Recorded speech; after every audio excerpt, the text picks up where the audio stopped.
Welcome to another episode of the Rockets Collective. It's me, I'm Brado. We got Kelly Eco, Will. We got Ali Khan back for episode 3. Good to have you back, brother. Sure. And as y'all know, this is going to be a fun conversation today. We said at the end of the last episode, we might come back talking about the 10th pick in the draft and seeing who we could pick, or we could be talking about KD. So it looks like we obviously going to be talking about KD today. So how y'all feeling about the trade, man? We'll start off. I feel bad because Ali had like a bunch of players and picks lined up for all the college players. I had so many clips ready, man. Throw all that stuff away, man. He said throw it away. I saw Will had it. Will showed me he had a good note app ready too. He was taking his notes. Yep, I was ready for talk about the draft. But hey, Will, you and I were looking at film together, man. We had this ready to go. None of that stuff matters, so you can throw that out. Yeah, throw that away. I'll tell y'all what I was doing. Where is it, bro? I was. Yeah, riding up. Dude, yeah. I was riding up on the prospect. Was scouting. He was scouting. Yeah, for real. But it's all good. At least I'll be informed to talk about it tomorrow when the actual picks happen. So it's all good. That's good. Yeah, whoever wants to go first, we can just talk about the trade. As y'all know, the Rockets traded Jalen Green, Dillon Brooks, 10th pick in the draft, and 5 second-round picks straight up for KD. It's just like that. So what do y'all think about the deal? We kick it to anybody. Anybody want to go? Let's go. Ollie go, yeah. I'll let Ollie go first. I'll go Ollie Khan. Yeah. It's like one of those trades where you remember where you were. Like I remember where I was when James Harden got traded to the Rockets. I remember where I was when Russell Westbrook got traded to the Rockets. Chris Paul got traded to the Rockets. You're gonna remember where you were when Kevin Durant got traded to the Rockets. And I think just listening to all the reporting the last few days about how he views this as a partnership. His reaction on stage where he couldn't say a word because he was just smiling. The reaction privately with Rich Kleinman where he was hugging him. It shows a guy who wants to be here, a guy who's wanting to win, who views the Rockets as a team that could potentially win. And the fact that there was a report that he may potentially want to retire with the Rockets, that just shows you to me a complete turnaround from where we were 4 years ago.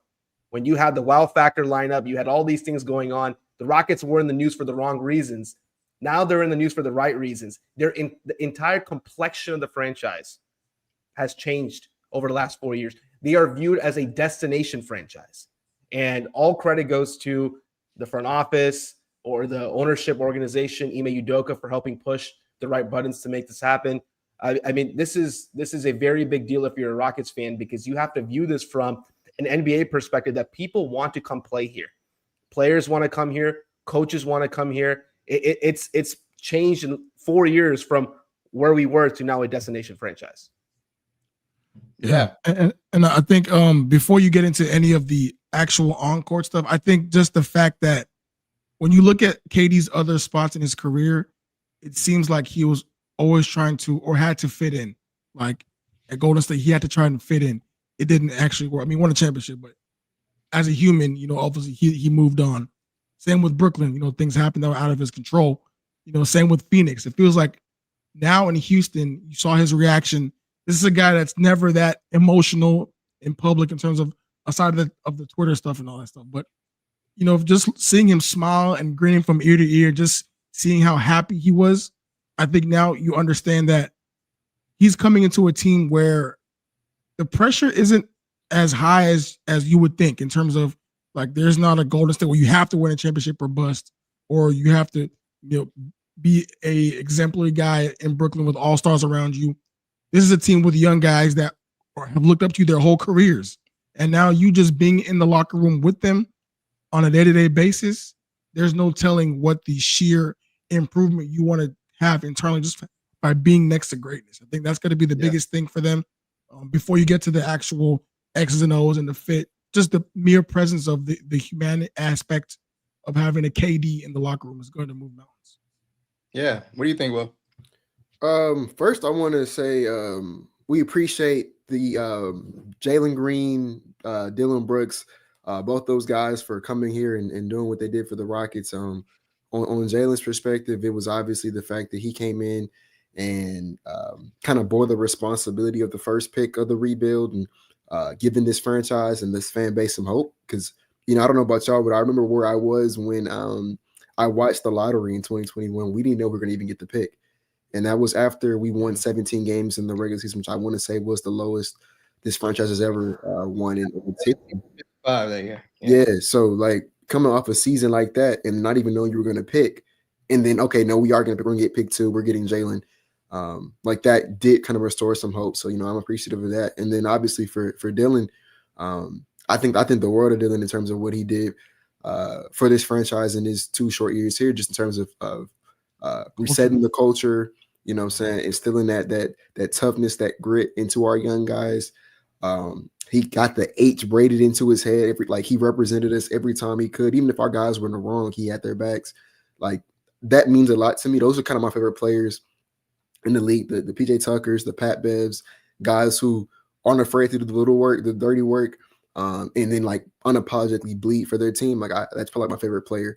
So I love Dylan for doing that. Talk about the trade itself, though. I'm just excited that for the first time in 5 years now, 5 years, I can say, yeah, we got a chance, right? Like it was the last time I said we could have a chance was that 2019-2020 season with Russell Westbrook and James Harden. Obviously it ended the way it ended, but we're in a situation now where we do have Kevin Durant coming to a 52-win team, and we have a lot of the facilities in place to insulate KD and his weaknesses and what we want to do to keep him healthy. And we have a lot of things that we have a lot of holes that KD fixes for us as well. So I think it's a nice pairing. And like I said, I think this is the first time I can look and say we might be able to do it this year. Like those are the expectations coming into the season. I'm just excited because I think I was talking to somebody earlier today. I think this is also the first time, probably in the last decade, where the most jerseys in the crowd aren't going to be 13. It's probably going to be 35 this time. So that's pretty interesting. Sure. I mean, I need a scoop on. Is it going to be 35, 7? That's probably 35. They saying it's going to be 7, but 7? I actually like 7. Me personally. I'm hoping it's 35, but yeah, that's what they're saying. Yeah, my thoughts on the trade, I was ecstatic. As Ollie kind of said, he's going to remember where he was. I was just in the crib chilling and my phone just blowing up. I'm like, oh, did it happen? And sure enough, it did. So, yeah, as Will mentioned, it definitely sucks. I'll say this really quick. It sucks losing Dillon Brooks. I was a huge fan of him from the jump, even before he signed. But this guy, he plays defense. Catch and shoot was around 36%. I was like, he's got potential. Just clean up the shot selection. And they did. He shot 40% from 3 last year, over 6 attempts. And most importantly, huge culture guy. When Fred posted about Dillon leaving, he was like, I appreciate you for shifting the culture with me. And those two are so important for this Rockets young team. And so I'll always be thankful for Dillon's time in Houston. It definitely sucks losing him. And really quick, as for Jalen, Carmen said I was watching Love Island. I was watching Love Island. But when the trade went through. But yeah, as for Jalen Green, yeah. No, wait. You was watching that in the morning? I was catching up. I was behind. That's crazy. I was catching up. But Jalen Green, he came in first pick of the rebuild. He ended the year on a strong note, rookie year. I'm like, yeah, this is gonna be the guy. I'm pushing hella propaganda, and obviously the last few years, inconsistent, bad playoffs, and yeah, I wasn't too upset with him being moved, especially since he's the only young core guy that's being traded. And this Rockets team still has a young core of 6. They didn't trade the 2027 and 2029 Phoenix picks. They still got that 2027 net swap, the Mavs pick in 2029. They still have so much to work with. And I didn't even mention all the pieces that they still have. So, yeah, it's a great trade in my personal opinion. You bring in a Hall of Famer and Kevin Durant, 25 points per game, 12 straight years, over 60 true shooting percentage. And this is the only thing this team needed. It's just a consistent half-court scorer. So 3 straight years, NBA record, 3 straight years of 50, 40, 90 at late 30s. I mean, that's incredible. I didn't even know that. That's incredible. I didn't even know that. The stat I just said was an NBA record. 12 straight years of 25 on 60 true shooting percentage. So, yeah. I got a question for all y'all, though. You mentioned Dylan, you mentioned Jalen. Obviously, big props to them. They're a big part of turning this team around, particularly on Jalen, because he's that face of the rebuild. He is that guy that you wanted to be successful. You rooted for him. Just curious for the 3 of you, what was your favorite moment with Jalen, just watching him play? For me, back about dating myself, 2012, James Harden had a game against Oklahoma City during the season where he went off, and it was a close game at home, and they pulled it off. They had like Lynn go off, then Ashik at Francisco Garcia, all these guys.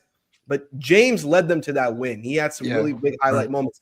That was the game I'm like, we have a superstar. You know, he played well in Detroit and Atlanta to start off his career here. But that game against Oklahoma City, I was like, we have a superstar here. There was a game for Jalen in Los Angeles, versus Los Angeles and Houston against the Lakers, where he went off, held force overtime, all these different things. That's when I felt, hey, this kid's got something.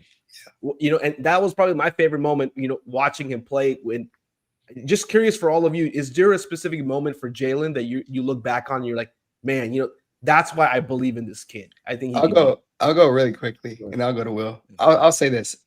Him capping off that insane march again, I'll go to OKC. He went to OKC, put up 37 points, and he was hitting some tough shots down the stretch. Yeah, that was the moment I was like, nah, he's the one. He's different. So that was definitely my favorite moment for sure. That's what I was going to say. It was the entire month of March, but more specifically that OKC game where he was splitting double teams, getting to the rim, hitting pull-ups, step-back threes, all that good stuff. Very much willed the Rockets to a win over a pretty good Oklahoma City Thunder team. And it also just wasn't like for nothing. Like we were still very much fighting for the play-in at that point in time. So like every game counted. So yeah, I think that was my favorite moment. But I think the Grizzlies game this year, it was another moment where I was like, okay, like this guy might have a little something in him. That was the game. They beat the Grizzlies a few times this year. That was the home game, Will, you're referring to? It was the third time we played them this year. And yeah, he had a crazy game. I think we came back down double digits in the fourth, and him and Ja were going back and forth. It was a really good game for Jalen. Yeah.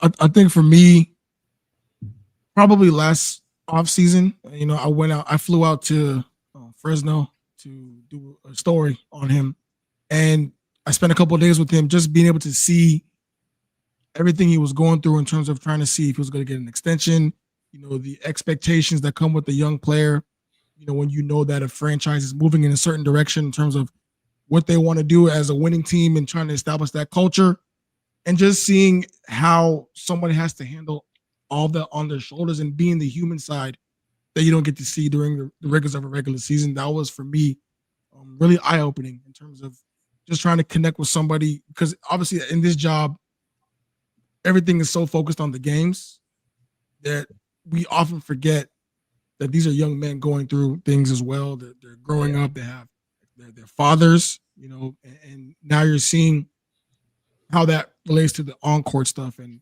everything that goes into that. So just being able to be around him for that, you know, like 3 or 4 days and learning about him. I think there are a lot of things I didn't know about him personally that I got to see that I thought that was pretty cool.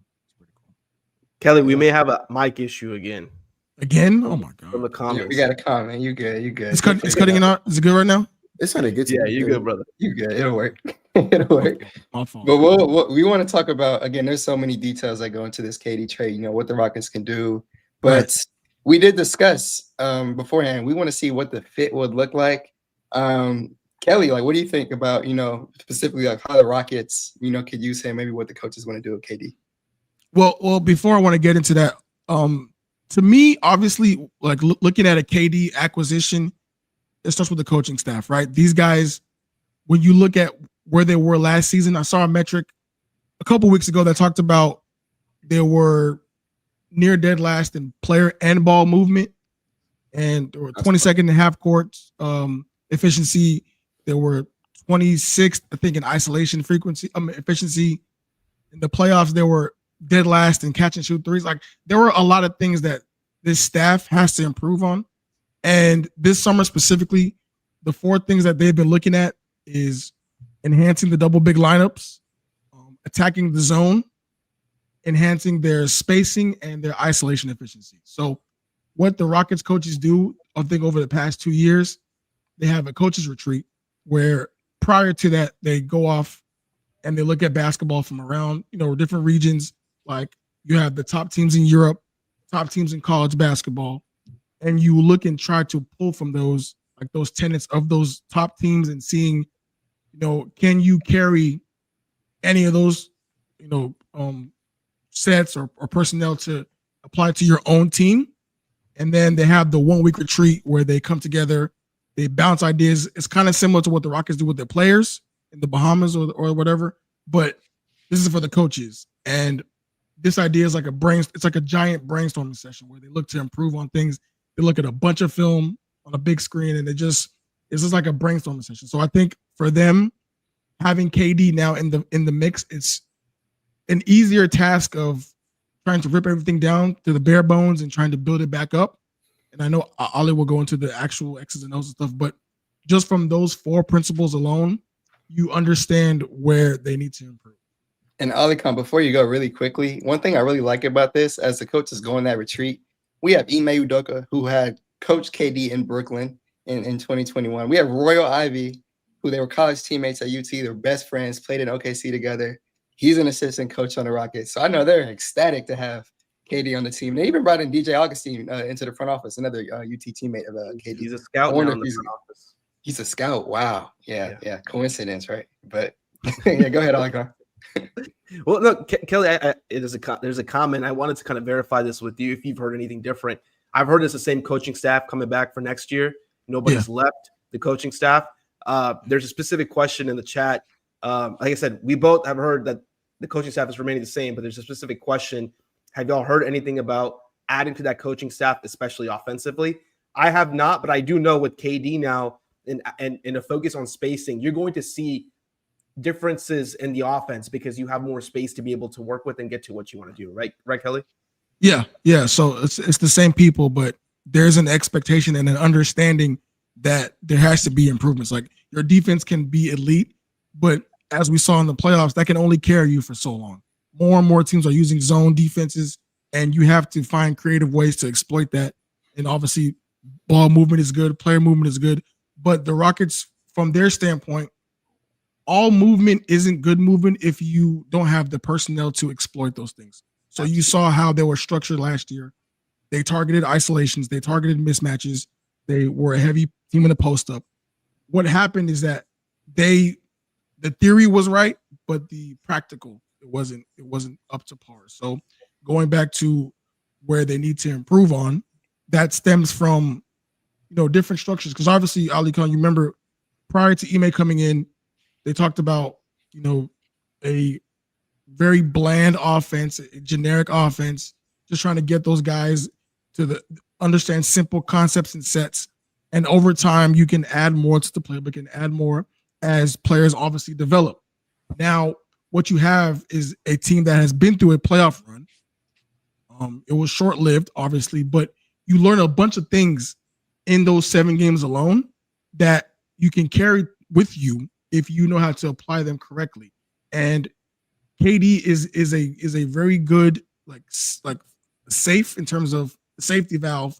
You can just even if you were to run the most basic high school stuff, as long as the ball ends up in Kevin Durant's hands with enough time on the shot clock, you're gonna get a good shot off. But how can you make things easier on a guy that's going to be 37? How can you also improve on, a man's going into his big year, Alperin's going into a big year? How do you ease up the load on Fred? Jabari also needs to take steps in his own development. There are a lot of working parts that these guys have to sit down at the table and come to terms with themselves in terms of where can we be better? And I think that's what this summer is going to be all about. In regards to KD, I think he helps you in 2 ways, particularly on offense. I think the first way is you just have a guy who can score the basketball. If you look at his field goal percentage, right, early in the shot clock, late in the shot clock, it's still above 48, 49%, even late, last few seconds of the shot clock. The Rockets' field goal percentage was low 40s into the upper 30s. That just shows you when you are a team that struggles in the half court and teams are switching and forcing you to have to take last-minute shots. We saw those last-minute heaves from Fred and from others. Having Kevin Durant to take those and make those at a high volume, at a high percentage, that already elevates your offense, from where it was. So I think that's the first key for me. It's like, hey, he's going to help you in those situations. But, how do you maximize him at his age? I think for me, what Phoenix did last year, what I saw him do in Brooklyn, they used him as a screener. And I think you're going to see him a lot more used in terms of using his body as a screener and from that gravity to open up driving lanes and things for everybody else. One thing that, Kelly, you mentioned going to the offseason is the Rockets' ability to score in the paint, score in transition.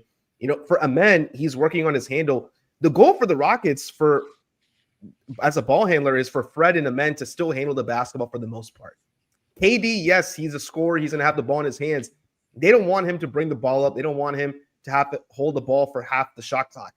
For them, it's about getting Fred and Amen to touch the paint and then have the ball find its way to KD, or have KD use as a screener.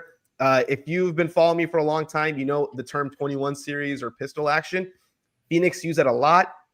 Brooklyn used that a lot when Ime Udoka was there. I really suspect that we will see a lot of 21 series in delay series with Kevin Durant here, and you'll see some clips on my Twitter in the coming days. And most importantly, the Rockets can still switch 1 through 4. Yeah. You have KD who can be that switch defender, but then also besides Jabari as that weak side defender we've talked about on the first show, Jabari's so vocal on the help side, helping over stunting. KD played a lot of weak side as well because he had to play bigger the last few stops. I think that's going to lend the Rockets an advantage defensively. The Rockets are also one of the very few teams in the league, and more teams are starting to do this, but they're one of the very few teams in the league that plays more of a hybrid zone. What that means is that it's a hybrid, but also functions as a man-to-man. Yep. Having a guy who can be that 7-foot wingspan KD in the fold to use and to play in different lineups, I think that's only going to help you. And I just think that we're talking about him, how he'll help offensively. I think defensively with the rebounding and all those things, he's going to keep the Rockets where they were at that defensive rebounding level from last season as well. Can I argue that we'll get better defensively? I think we will. I think we get better defensively. And this is not meant in any way to be a a stray like Jalen or Dylan. But Jalen, he would guard the weakest perimeter player, right? His job, was not to be the defensive focal point of our team. That's not what he was here for. And then Dylan was, to his credit, Dylan did have to take on some tough defensive assignments.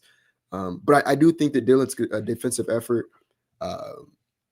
was I want to say inconsistent. It seems a bit too harsh, but I feel like it kind of waned because of how much we used him offensively, right? I think he was one of our more reliable offensive options, so it's kind of hard to do that. And then also pick up full 48 the same way that like Amin does, for example.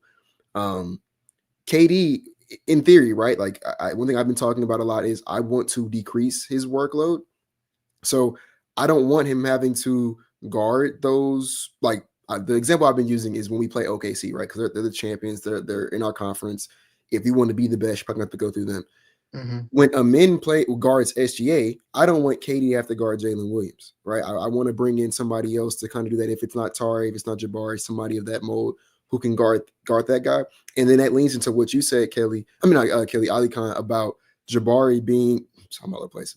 KD being such a good weak side rim protector, right? That's a lot of how he was used in Phoenix and in Brooklyn. Funny enough, this is the first time since probably OKC where KD is not going to play center, right? I mean, we can still use him as a small ball 5, but you go to Golden State, a lot of their lineups had KD at the 5, and Iguodala out there at the 4. Yeah. You go to Brooklyn, and they never really were able to get an actual big once they traded for James Harden. It was like DeAndre Jordan. It was like Bruce Brown. Little Blake Griffin was playing a little. Yeah, they had Marcus Aldridge played the 5 for them. They didn't really have an actual 5. And you go to once again closing lineups, and KD's probably at the 5. And then last year, they didn't have a 5 at all on the roster. Nick Richards was, I guess, kind of there, but that was obviously one of their biggest areas. KD played the 5 a lot of the time. He played the 5. You had to sacrifice and do it. So this is the first time, like I said, since OKC, where he has not just one, but 2 guys on his team who can play center. And so I think that lends into him being the best version of himself defensively. He one of the things I think that Dillon Brooks did not do for the Rockets. I'm a big Dillon Brooks fan, but one thing I think he did not do for us was rebound, right? That was one of the reasons why our defensive rating was better with Jabari, because Jabari did finish defensive possessions with rebounds, and Dillon was 3.5 rebounds last year. And we were functionally playing Dillon almost as power forward at times. So when you're secondary rebounders getting 3.5 rebounds, it's going to be a problem. KD gets rebounds. I think he's at 6-7 rebounds per game. He's 7 feet tall, crazy wingspan. He's able to grab rebounds. And so now you're finishing defensive possessions with rebounds. And Min's going to be out there. He's still a gifted rebounder. So is Şengün. I imagine they probably will do a lot of double big lineups, and Jabari will probably get some healthy minutes at a small forward spot as a result of that. And so that just lends itself into more of our rebounding. So I actually do think we got better defensively. Yeah, and then you also get a guy like Tari Eason, who's going to get extended minutes, you'd have to assume. And he's a hell of a defender, as we all know. He could have been a second team all defensive guy if he didn't get hurt. And yeah, as I mentioned, this team is still going to be the best rebounding team in the NBA. You got Steven Adams double big lineup. They were 12-4 using it last year. Completely dominated, like 60% of the boards in those lineups. So yeah, you have KD in those double big lineups. That's going to be fun with Şengün and Steve-O and KD getting some 3 minutes. That's going to be fun. But yeah, I'm excited to see what they do. One thing Dylan did, as you mentioned, he did play the 4 at times. And, he would take on a wild assignment. Like, we'd see him guarding, like, Wembanyama at times. And he used to relish that. He was yeah, right. He was crazy, man. Yeah, and in those games, Wemby's putting up, like, 15, right? And, that's why, again, I cherish, Dylan Brooks. And I don't really want KD playing that role. So I'm interested to see who Ime is throwing into that kind of Dylan Brooks role. It looks like the starting lineup right now, as people have been mentioning, and Kelly put in his article, it's looking like Jabari may be slotted back into that starting lineup. So we're looking at Fred, Amin, Jabari, obviously Kevin Durant, and then Şengün. So I'm kind of curious to see what they do defensively when it comes to matchups. But I'm happy Amin Thompson doesn't have to slot up anymore, because that's when the rebounding really started to slide down. Yeah, he's a natural guard. He's a natural guard anyway. And that's where he's best. You see him pressing point guards and getting rips going, getting the fast break bucket. That's where he's at his best. So yeah, I'm excited to see what Ime does. Of course, as a creative coaching staff, they'll have that retreat, as Kelly mentioned, and they'll brainstorm and get all that together. But yeah, I wanted to see what y'all thought. Will and I were talking about it on our podcast, and maybe it might not be the most ideal starting line. Will, if you wanted to, say your case, and then we could talk about potential of bringing in some guys, or maybe even starting Tari. Or what do you think, Will? If you remember what I'm talking about from our podcast? Yeah, no, I think people got mad at me. I think they did. It's okay. Saying it, but I mean, I'll say I think people got mad because they just saw the title and didn't actually listen to what I was saying. Say it with your chest, brother. Say it with your chest. I'm gonna repeat it again. I'm gonna make the argument. The thumbnail was crazy. The thumbnail. What's happening? The thumbnail. No, it wasn't even a thumbnail. Somebody had clipped it and just they didn't show everything I said. They just said like one thing I said, and it was like, "Oh, Wilson." It's like context doesn't matter, bro. Clout matters. Shout out to Chris. I know he's no context. So if you clip this one, get the full thing I'm saying. What I was saying is because I think KD and Jabari are very similar offensively and especially defensively, and because like I said, I don't want KD to have to guard those second options. I don't want to have to guard Jalen Williams. I don't want him to have to guard LeBron. I don't want him to have to guard Jaylen Brown. Like these guys who are the second options for their teams. I want him to get the first option. And I did like having a guy like Dylan who I could put on those second options. I think Tari could potentially be one of those guys who we put out there. But you kind of run into like some of the spacing concerns because Tari's a okay shooter, but I mean Dylan was 40% last year, and I think Tari was at like 35% this year, and you probably want someone who's a bit more closer to above league average. And Will, on that same topic, Tari, when he was a starter, he had to improve. He had to take more threes, and he was around a 32% 3-point shooter as a starter. Yeah. So yeah. So sure. You probably want someone to be a bit more of a better shooter in that scenario. And then Jabari is a good defender. I'm not saying he's a bad defender. I just think that the style of defense that he does is the style of defense that KD plays. I think in terms of our point of attack defenders last year, I think Jabari, of all the wings we had, it was Amin, Dylan, Tari, Jabari. I think Jabari was dead last in terms of point of attack defense of that group. And so I think that, asking him to do that, maybe he can do it, but I think he's closer to Kevin Durant in terms of the weak side rim protection, walling up, kind of being the roamer, cleaning things up. I feel like that's more of his defensive role. Like that's what KD does.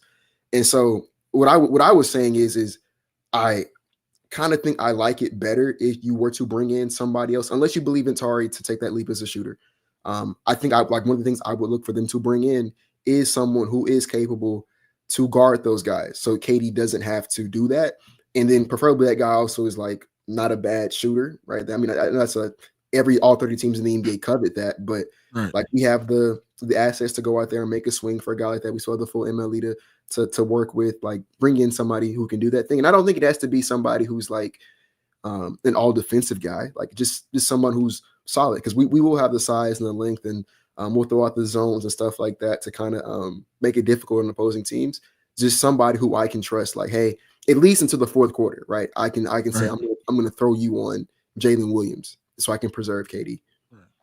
So I think one thing that we'll see a lot more with this group is a lot more zone, because obviously you can have a man and Fred at the top of a 2-3 or whatever, because Fred is aggressive into the ball, a man as well, and then you have the back line with Jabari, KD, and LP, and there's a concept that they used last training camp, like the inch outs. Alikon, you know what I'm talking about, like the inch outs in terms of you trying to make a calculated gamble on the ball, but also preventing a 3-point shot. And I think Cam was good at that. Tari is really good at that. But because of the sheer wingspan of a KD and a Jabari and an Alperen Şengün, I think you have more reliability in that approach where you don't have to go man to man all the time because, like you said, you want to preserve KD. You don't want to have him chasing these young guys out there. He's 37 years old. You want to preserve his legs. So going more zone, playing more of Steven Adams, double big, Tari, those things can help in terms of preserving these guys and keeping them honest. Because like you said, Jabari is he's a solid defender. He's not what you think of as a ball stopper, a defensive one-on-one lockdown. But he can grow into that. But I think putting him in those spots to be active in the passing lanes and aggressive, trying to create plays, I think that will make them a much more well-rounded defensive team. You don't want KD to ever chase. You want him to control, right? Yep. And what I mean by that is if he's on the perimeter and you're putting him in situations like, well, you talked about, you don't want him going after somebody, getting beat off a dribble. You want him to control, what's coming to him, especially on the back line. Now, what I think from all of this, what Kelly just said, I agree with him on the zone. It's going to be really important for Alperen, or for us to figure out what is going to be Alperen's role defensively. Last year, especially if you look back at the Warriors series in the first round, he was the player who spent most of his time on the opposing team's worst ball handler. Yep. Yeah. So there was one game, for example, where he spent 25% of his time just on Malik Monk defensively. And that was by design. They played zone in that regard for that reason, especially with the double big lineup. It's not a knock against LP. It's similar to what I'm saying with Kevin Durant, where don't want LP to chase, you want him to control. LP's good whenever he's blitzing at the top. That's why you see sometimes off of that zone, they'll hedge hard, although blitz, or LP's really good at being able to read and contest vertically at the rim. So you want him to control where he's at. That's why I'm saying I'm really curious what they do with Alperen Şengün in terms of his role defensively this season. And also, is KD going to play at the wing or at the top? Whenever his teams have played zone, you go back and watch the film the last few years, he's usually played at the wing or the top, not necessarily in the back line where they're helping at the rim. And so I wonder, now that he's transitioning into an older player, he's going to play that hybrid 3-4 role. Is he going to be at the wing, or are the Rockets going to transition him towards the back line? So a lot of different questions. And if they do take him back to the back line, that's where I think this goes from more of a Nets or Suns KD to more of a Warriors KD, where in that 5-ball, small ball lineup, he was playing more of that back line defense. Much more fluid, as a shot blocker. Mm-hmm. Ali Khan, we talked about this. This is where this show is going to be tough. When we get the film study on stuff like that, I'm really excited to see, because I didn't realize that about Kevin Durant. He's playing at the top of the key sometimes in the zone defense. Again, it adds to the Rockets' versatility this year. Again, as y'all mentioned, the length in that 2-3 zone, that hybrid 2-3 zone that y'all mentioned, it's not necessarily a standard 2-3 zone. There's a lot of movement going on. But that's, again, when the Rockets started to kick it into high gear at the end of the year when they were playing really good defense, maximize the double big lineup. And yeah, of course, Kevin Durant fits right into that system. So it's going to be fun this year. But, we have around 30 minutes left in this live show. Again, there's a bunch of stuff to talk about with Kevin Durant. We kind of teased it a little bit. Want to get to some of the comments real quick? There was a couple of I seen people asking about like Gary Trent Jr. So I wanted to talk about some potential options. Yeah, I'll say that was a good one. I like the name Gary Trent Jr. I think that's kind of in the mold of that guy who kind of hits a couple of threes. I think he's a underrated defender. I think he's like a lockdown guy, but I think, especially like I said, within what we're going to ask of someone on this team with all the length and athleticism we have, I think he can fit into that. Defensively, I think Nickeil Alexander-Walker is another guy out there who is a free agent right now, and I think he actually is a really good defender. I think the problem with him more so will be the fact that he's not much of a ball handler. I think he's kind of like a shorter wing. But on this team, if you're having him in Fred and even Reed handle the ball, I think he can kind of do some semblance of that. That's another guy I like. And then the big one, the big shot in the dark that's probably not going to happen, but like I would cry so many happy tears if it did happen, is if they could find a way to go poach Derek White off of Boston in that fire so they're doing over there right I've now. been saying, man. I've been saying. Derek White is probably the hand in glove fit for those guys. Dude, Yeah, he's like makes everything so much easier. When you talk about the kind of guy that I was just describing that could help, guard the Jalen Williams of the world, handle the ball, put up threes. Like I just described Derek White. So like that's the guy. Perfect fit, he's the perfect fit. Like everything he does is exactly what I think the Rockets. I think the Rockets are missing a piece. And if you were to tell me to describe it, it's Derek White. Is Derek White? Yeah. Do you think they would even make a move at him? Role player? You think that's a possibility? So I'll say this. As it pertains to what other moves they're going to make, obviously at some point they're going to have a conversation with Boston just because the Celtics have been clearing their cap sheet. In terms of guys like Gary Trent, Sam Merrill, Luke Kennard, the Rockets have names of guys that they're interested in, but as we've seen in years past, it's depending on the market because obviously if those guys can get 18, 20 million, the Rockets are not trying to pay that kind of money to a guy that's not going to come in immediately and take 25 minutes a night. This is not going to happen. So there has to be a bit more, not realistic, but in terms of the potential impact of a 9th or 10th guy in the rotation, that's what you kind of see with the mid-level, right? Like they just want to bring in a good player regardless of, because obviously they could use another perimeter help. They could use a Derek White. That's probably the dream. But in terms of where you actually line up from a cap perspective, there are a number of names that could potentially, like if they're priced down a bit, where they could actually be aggressive and go get. So I still think this team is not done yet. I still think that they need some shooting. They could use some more two-way production just because you need guys.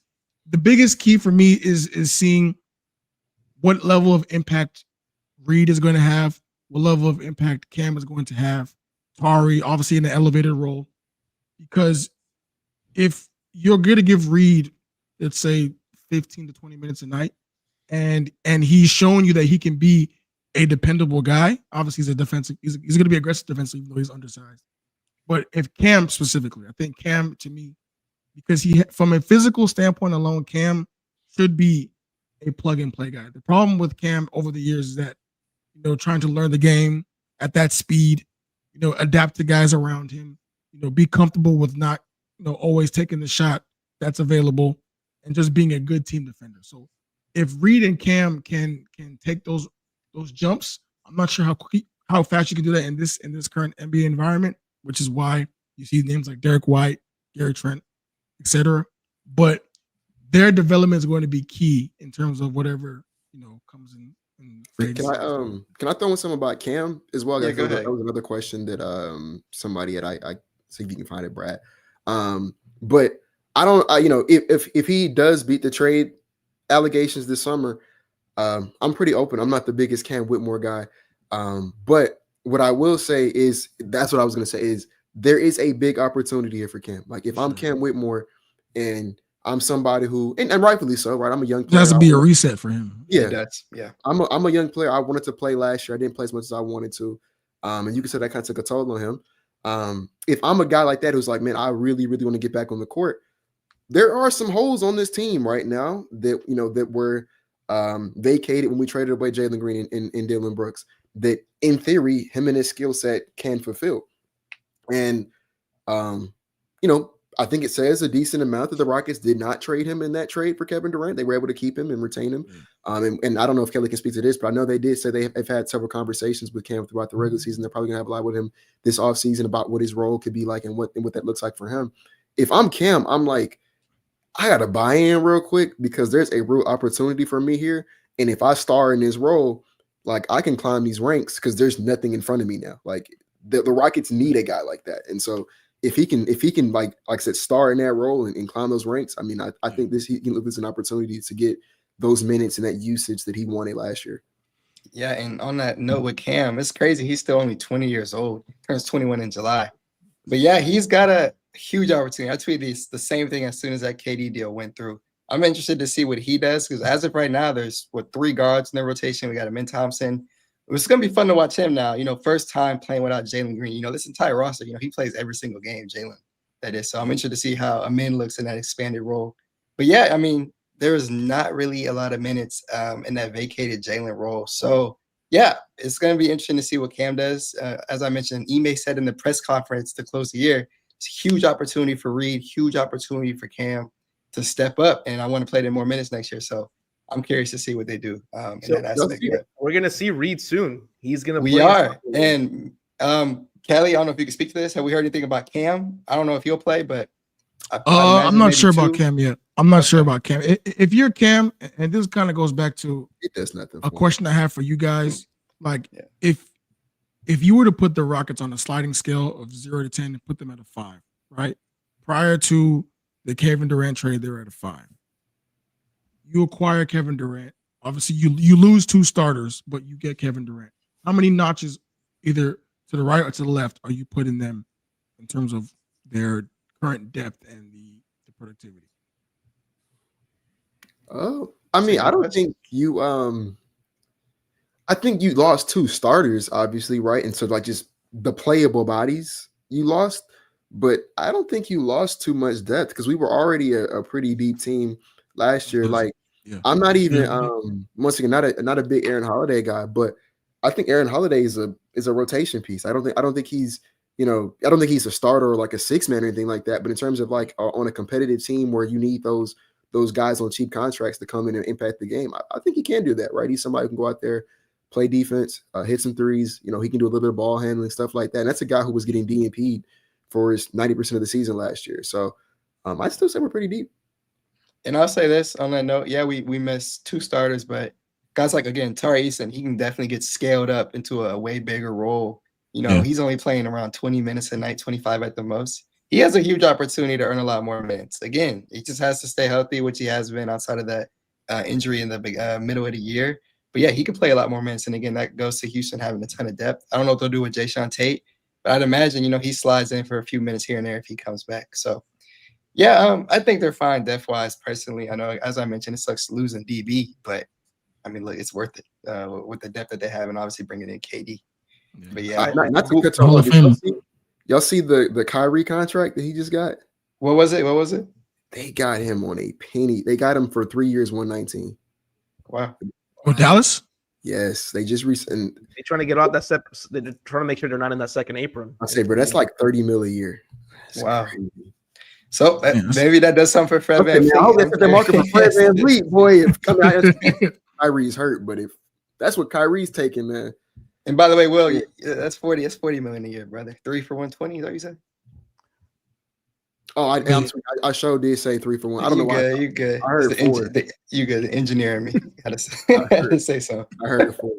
I got a few names for you guys that I feel like would fit if the salary cap and the situation with the Rockets works out well. They have their full taxpayer mid-level exception. Yeah. I have a few names. I'm going to read off these names.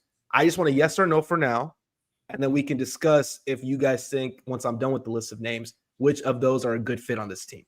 Let's do it. Okay. All right. First one. I put it in the chat. He probably going to be a minimum, but if depending on the deals could fit into a portion of that mid-level. Amir Coffey, 41% from 3 last year. Did not play in the playoffs, but is he a candidate? You need some additional just depth in terms of guard play or wing play. Is he someone you're interested in? Yes or no? I'll go. He's a good player, but no. Good for me, no. I mean, in terms of it goes back to wait till the explanation. Wait till the explanation. Let's go through the whole list. So you're Kelly, you're a no. Yeah, I'll give my honest answer. I have not watched it, brother. So I am right. Brad's a no. Brad's a no. Not watched it, brother is crazy. I have not watched it. I respect that. I'm probably I'll say no, but yeah, I have an explanation for it. But yeah, I'm probably all right. Next one, DeAnthony Melton. He did tear his ACL. He's coming off that injury. We all know DeAnthony Melton because he was that pick that Rockets fans were really excited about. Yes or no to DeAnthony Melton? if he I would was say healthy. I would say yes. I know they've liked him in the past, but going back to the whole health thing, I think that's the biggest question. But all things being considered, if he's healthy, then yes. As Cal mentioned, assuming the health, yeah, I'm a yes for that one as well. Okay. Will? I don't know how much because he had a pretty serious injury, right? Like when like ACL. ACL. Oh, yeah. it was ACL. Wow. So Okay. like, yeah, I don't know how much game he has left in him. So I'm probably gonna say no. Okay. All right. Next one. Sam Merrill from Cleveland. Shooter. Yeah, white boy shooter. I'll say we do need shooters. It should be Reed Shepard, so I'll say no. Hopefully Reed steps up. Okay. All right. Here's a few more. These are point guards. But yeah, sorry. Wait, Will and Kelly. You guys are no's as well? We'll say yes, I think. I'm gonna yes. For Sam, I think I'm putting the white shooters in the category of yes. So Sam, Luke, yeah. those are if you're the Rockets, you need one of those on the team. You need one of them. You just do. Yeah, I'd say yeah. Just do. All right. Here's 4 names. Quick yes or no that we can talk about them because these are more so in line with what a mid-level exception would cost. Yeah. Trey Jones from San Antonio. Okay. I'm out. No, he's not a good enough shooter. Okay. Yeah, he's not a good enough Tyus shooter. Jones, Phoenix. I'm out. Take a risk. No. Afraid not. No, we can't do that. No. Malcolm Brogdon from Washington. I'd buy the Yes. I'd buy the Yeah. He's an I think he Ime goes, guy. I think he goes out Yeah. west, but He's an Ime guy. So yes. he's an Ime guy. That's what gets me with him. Yeah. Ime guy. So the problem with the Trey Jones, he's an excellent organizer, low turnovers, pretty good assist numbers. He's not a good enough shooter. Is he that much better than an Aaron Holiday? I don't think so. So it's You like also would assume Reed would have that job next year as well. You'd like the hope. Yeah. exactly. So like going back to what Will said, you want to channel those resources into a Reed, to see what he can do and take those minutes. I do like what was their name you said after the Jones brothers? You said, Malcolm Brogdon. Brogdon. I do like Brogdon. The only thing with him is the age. The health, is his impact. Always injured, man. Is his impact as the same as it was a couple of years ago? That's the biggest thing, and the Reed factor. I think that's okay. I got two names before I get to some shooters. And these are going to cause some issues. I want to get the chat involved in this one too. D'Angelo Russell and Russell Westbrook. Oh my god, you're trolling at this point. Like for basketball. I mean, look. I love. You know what's funny? The problem with those guys right now is that when you look at, because I look at, oh my god, they don't. I don't think the fit is clean. Like the fit is not that clean. Like they're not good perimeter shooters. They're not particularly good defenders. I know Russ had a good year overall in Denver as a high energy guy, but is he going to be grumpy if he's playing 9-10 minutes a night? Probably. Fair. At the stage of his career. So you probably don't want that around. Okay. I got two. Obviously, the vibes will be immaculate because Jeff, Steven Adams, Kate, like right. That would be cool. But you actually talking about actual basketball. So. I gotta say, you guys knocking off on D'Angelo Russell is interesting. I get it, but if he comes in and he's your backup point, shoots 40% from 3, two seasons ago. I mean, can he be serviceable? I actually think he can. He can. It's just the ego. He's not. Is he in that backup mode yet? And then, like I said, I kind of want to at least leave that room, unless it's like a sure like upgrade. Like if it's a guy who you just can't miss on, like you just can't miss on him. But like, I don't think D'Angelo Russell is so good, especially considering he's going to be a bad defender. That I would say I'd rather have him than try to develop Reed in those minutes. And then Russell Westbrook, I actually probably would like if he wasn't, and I don't mean to offend Russ. I think his IQ is not where you want it to be. If he was a tad bit higher, like basketball IQ wise, I think someone who does go out there and do all of the little things right. That's what he did for Denver last year. He was their Bruce Brown replacement. I think he just doesn't have the IQ, and like that's something that we gotta let like young guys. I think we need to get more guys who are higher IQ before we go add more guys. And even on that same note, D'Lo more so than Russ, I would take, as you mentioned, 40% shooter from 3 2 years ago. Russ IQ and just the brother can't shoot, man. And the Rockets, this Rockets team for sure just needs shooting. They need shooting.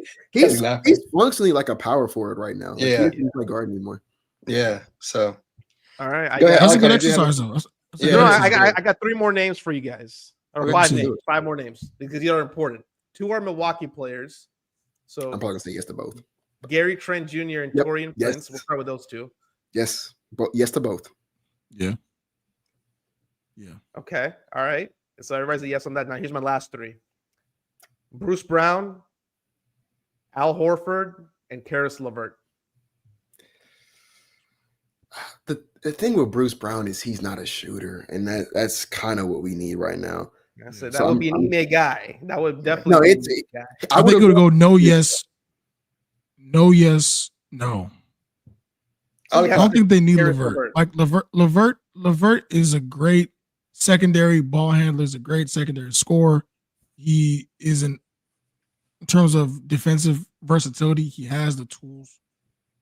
But those kind of players, historically, when you bring them into an already made team concept, if you're not going to channel a bunch of sets and plays for them specifically, you run the risk of them, being isolated. I remember you wrote a good article back in the day about James, spotting up so far from the hoop, and there was a reason for that.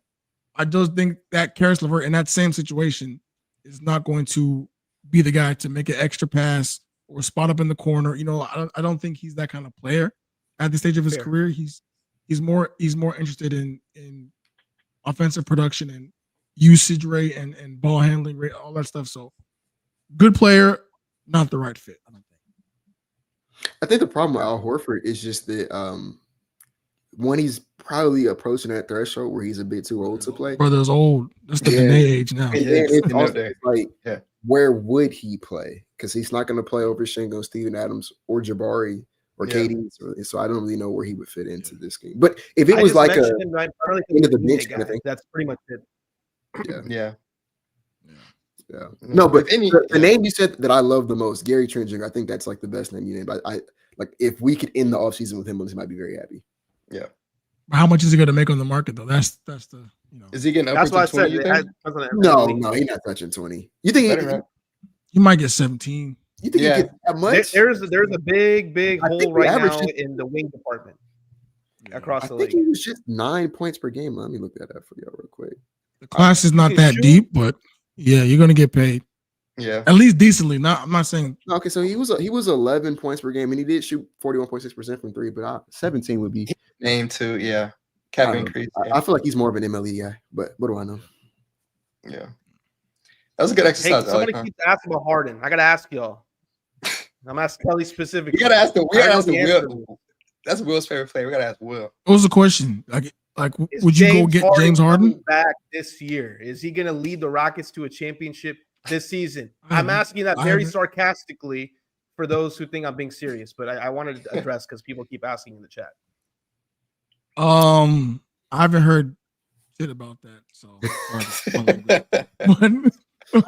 I haven't heard anything about that. I mean, it doesn't make a lot of sense. I know people are obsessed with like those. People see those Twitter clips and the compilations. I saw one the other day about James on the road versus the Warriors, and I was at that game, and that was a crazy game. The problem is that the fit, like you have to. James is not the guy who's going. If he comes back into that locker room, he's going to assume this is still the locker room how I left it, which he wants his locker. He wants everything to run how it was. This was his kingdom or whatever. And times have changed. The regime has changed. Is he going to be able to adapt to that? I don't think so at this point. So is it Şengün's locker room now, Kelly? Is it his locker room? No, it's Steve-O's locker room. Who has Kelly, who has the second biggest? Because remember, I think there's 2 big lockers, right? One of them went to Fred. Who has the second one? Was it Jalen? No, it was Jeff. It was Jeff Green. Oh, wow. I love that. It's Jeff Green. Yeah. Okay. Yeah, guys, like just to answer the Harden question, so we can talk about KD for the rest of the show. Harden's going back to the Clippers. He's not coming here. I think he'll probably retire as a Clipper. He's not coming back to Houston. He loves living in Los Angeles again. So. Yeah. All right. Where he's from. Brett, back to you, buddy. I'm sorry. No, you're good. Yeah, that wasn't gonna happen. I saw people saying, "Oh, KD may take a pay cut," and we'll see. Like again, he was supposed to make a 2-year max of $120 million, and we talked about in the last show, KD wanted to go to a place with no state income, and so we thought, yeah, he's taking that full 120, But if he does take a pay cut, for the names that we mentioned on the show and the names that Ali Khan brought up, I'd be curious to see what Houston does and what kind of guys that they look to acquire. That's going to help Houston a lot. So I'm excited for this offseason to see who they can bring in. I really like the team currently constructed, but if you add a shooter, man, this team, man, I want to ask y'all about the ceiling of this team, even just right now. Like, what do y'all think they match up with everybody? Like, me personally, if they're healthy, I can see them straight up against OKC. Like, I don't know what happens against OKC, but that's currently where I see them. Yeah, I think we're accomplished. If we stay healthy, because like the way I look at it, and maybe this is the wishful thinking because I am a Rockets fan, but I look at it like, dude, we were missed free throws away from beating the Warriors in the first round. So, like, obviously, I think if you were to add Kevin Durant to that team that played against the Warriors, I don't think we go to 7 with them. I think we get them out of there like 5 or 6 games. And then, like I said, I thought we matched up really well with the Timberwolves, who we would have saw in second round. I thought we matched up well with them, like with last year's team. Like that was a team that I thought if we saw them in the first round, I was like, yeah, I'm pretty confident in picking us to win that series. So now you throw in Kevin Durant, and we beat them too. And so now you're in a situation where you are in the conference finals and you are playing OKC, and that's a great team. And we've had our battles with them. I think we won 2 games against them last year, lost 2, and then lost the in-season tournament games. So I think that's right. They were 2-3. Yeah, 2-3 against the Thunder, and it's obviously it's the regular season, not the playoffs, obviously. But like historically speaking, we have matched up well against them. We matched up well against them last year, even in the rebuild. And so you throw KD into the mix, baby. They were. I think they were the best team in basketball this year. So bold prediction. Yeah, go ahead. I think that's going to be the opening, either opening night or Christmas Day. It's going to be Rockets. Oh, Rockets Thunder? KD and Thunder. Yeah. Guarantee. I'm doing my Charles Barkley. Guarantee. It's going to be the Rockets and the Thunder, either opening night or Christmas. You can guarantee that. Crazy. Man, big part of getting KD to Houston. Those national TV games are about to skyrocket. And as you mentioned, they're definitely getting a Christmas game. So I'm excited. Yeah. Got to make it the OKC game too. That's perfect. You have to. The one that arena is nuts. I'm thinking it's gonna be Golden State. I think they give us the Golden State rematch, and then do Steph versus KD. That'd be solid too. Oh, actually, that's a really good one. Will I agree? That's probably better for TV. That's probably better for TV. We're taking away the guarantee, Ali Khan, after the Golden State. I might take away the guarantee. The season opener Christmas game is. I feel like it's gonna be one of those 2 games though. So I think he was right on that. Yeah, Kel, what you think about the ceiling, man? How we feeling? You think they can get OKC? I do. I definitely, because the league is so like the parity has taken over the NBA right now.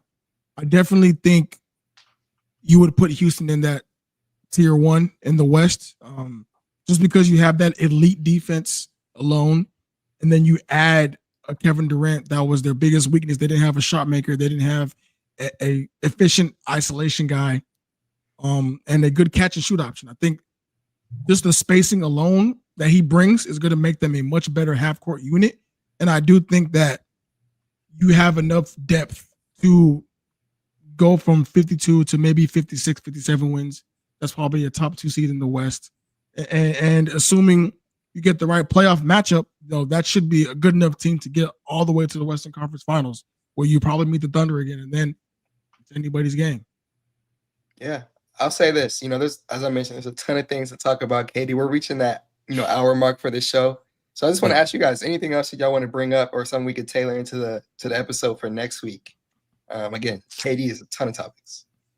I think Ali Khan is pretty funny talking about that blowout to Orlando. That was such a bad way to start the season. I was at that game.